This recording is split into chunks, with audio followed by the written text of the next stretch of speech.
BNP বিজয়ী হলে দেশ গড়ার নতুন যাত্রা শুরু হবে। রাজশাহীর জনসভায় তারেক রহমান বিশৃঙ্খলা সৃষ্টিকারীদের আইনের আওতায় আনার আহ্বান। নির্বাচনে ভোটারদের মন জয় করতে দেশ জুড়ে প্রচার প্রচারণায় ব্যস্ত প্রার্থীরা, চলছে প্রতিপক্ষের সমালোচনা।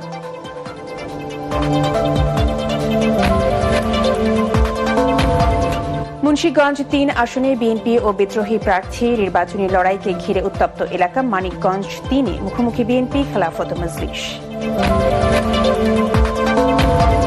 নিউমুরিং কন্টেইনার টার্মিনাল পরিচালনায় বিদেশি কোম্পানির সঙ্গে কর্তৃপক্ষের চুক্তি প্রক্রিয়া বৈধ, হাইকোর্টের রায়।